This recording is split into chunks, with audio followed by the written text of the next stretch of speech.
noted, Senator Soto. Let us now move to the presentation of the various agencies. We start with the National Bureau of Investigation. Attorney Melvin Matibag, go ahead, please. Meron po kaming prepare na slides, baka po pwedeng ma-flash. Go ahead. Ano po sa lahat, magandang umaga po sa inyong lahat. Maraming salamat po sa inyong imbitasyon at kamusta na po kayo, mga kaibigan naming senador. Noong Pebrero 23 po, 2026, nagsumite ng joint affidavit ng grupo na sinasabing the former security of Saldico kasama si Attorney Balikod na naglalaman ng mga aligasyon ng cash deliveries.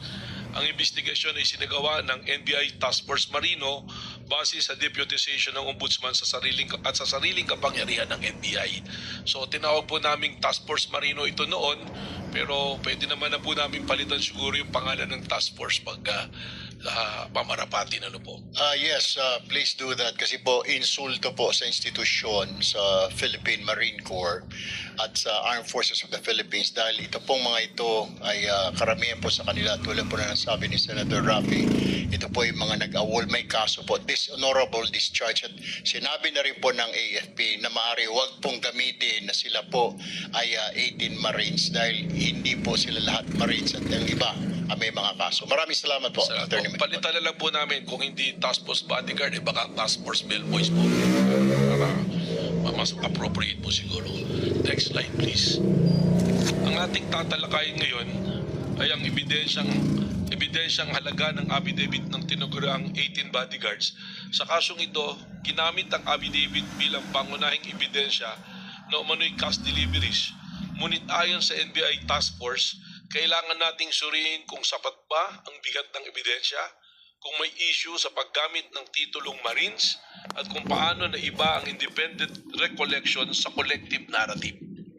Ang layunin natin ay makita kung ang affidavit ay talagang nakatutulong sa pagbuo ng probable cause, kung ito man ay kahinaan na dapat pagtuunan ng pansin. Sa katunayan po, ang ginamit na lang nga naming pamantayan ay probable cause at hindi na yung memorandum circular ng DOJ na nagsasabi ng there should be reasonable certainty of conviction pag mag-aakyat tayo ng kaso.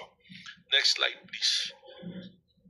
Ang tanong na dapat sagutin, nakakatulong ba o nakakasira sa kredibilidad ang label na ex-marine? Ginagamit ang label na ito para ipakita ng grupo na may integridad at disiplina. Gaya na nga po ng sinabi ni Senator Rafi Tulfo kanina sa kanyang opening statement. Sa kasong ito, may mga miyembro ng grupo na hindi naman tunay na Marines o honorably discharged. Sa katunayan po, ayon sa aming pagsusuri at pag-iimbestiga, 12 sa 16 na dating Marines ay dishonorably discharged. At may mga miyembro ng Army at Reservists lamang o sibilyan. Kaya ang ex-Marine label ay automatikong nagbibigay ng kredibilidad na sadyang ginamit upang itaas ang kalidad ng kanilang sinasabing testimonya. Next slide please. Ayon sa batas, ang testimonya ay dapat nakabatay sa personal na kaalaman.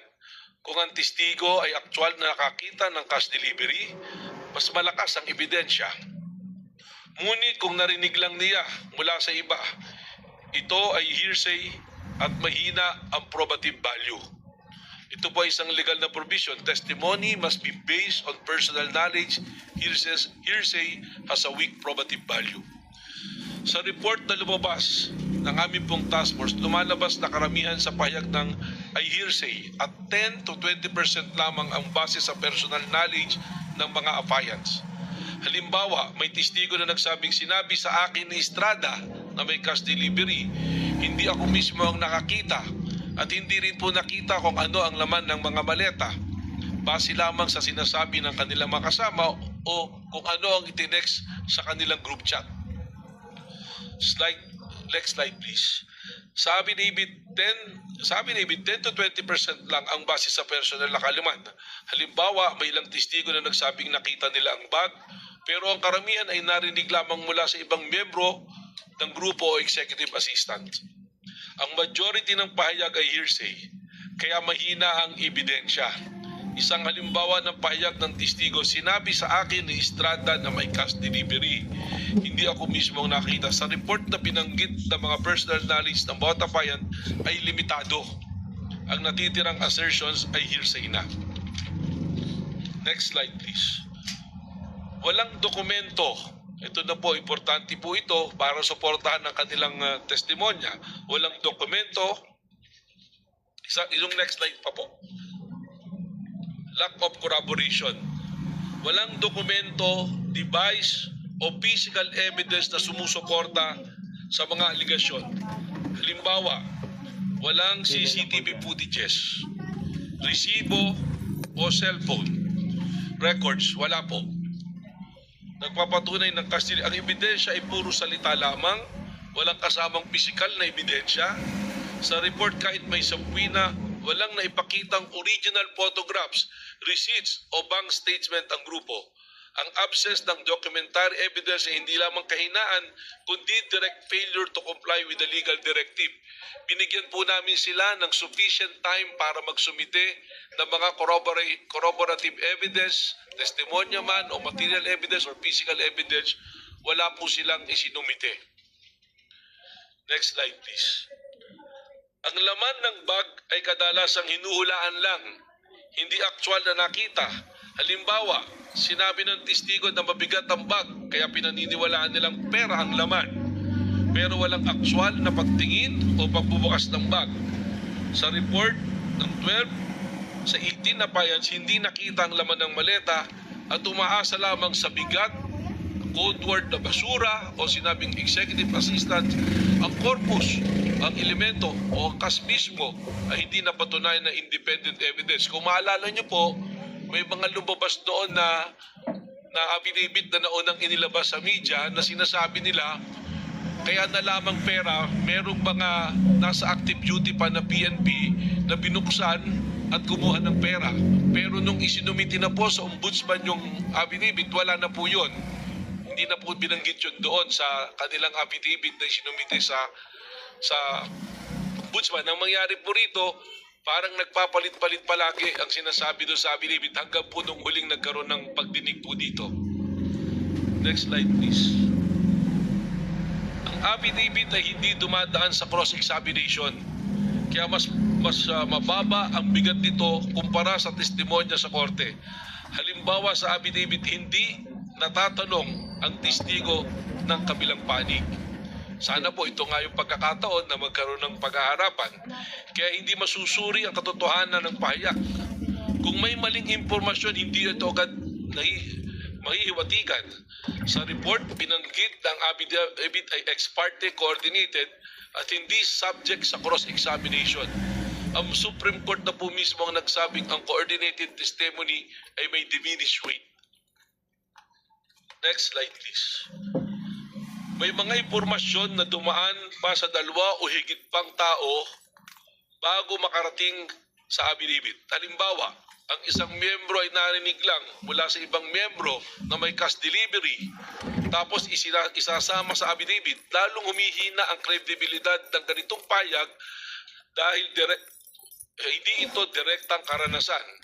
Sa report, maraming assertion ang galing sa group Viber chats o sa executive assistant. Hindi sa sariling karanasan ng apayan. Ang hearsay ay inadmissible at walang independent probative weight. Double hearsay pa nga po. Narinig sa ganito, pinasa sa kanila. At yung grupo po, doon sa Viber chats nila, hindi na alam kung sino ang nagpadala. At nung hinahanap po namin yung mga Viber chat na ito, ang sinasabi wala na yung telepono. Kaya maaaring yung binabanggit po noon na sinabing papalitan yung telepono kasama na sa naratibo kanilang binubuo. Next slide please. Attorney Matibag, before you continue, I would just like to inform everyone na yung pong 18 ex-bodyguards na narito po sa building na ito, nasa tanggapan po ni Senator Robin Padilla, kasama po si Attorney Baligot. Despite po yung ating po imbitasyon sa kanila na dumalo sa hearing, mas minabuti po nilang magtungo sa opisina ni Senator Robin Padilla at doon po mag-monitor at mag-live din yung 18 bodyguard at magpa-press con. Yun lamang po, I just want to let everybody know na they're here in the building, yung 18 po na yon kasama si Atty. Baligod, pero ayaw po nilang bumabali dito sa ating hearing at nandoon po sila sa tanggapan ni Senator Robin Padilla. Continue, Attorney Mr. Chair. Baligod. Yes, go ahead, Sen. Mr. Risa.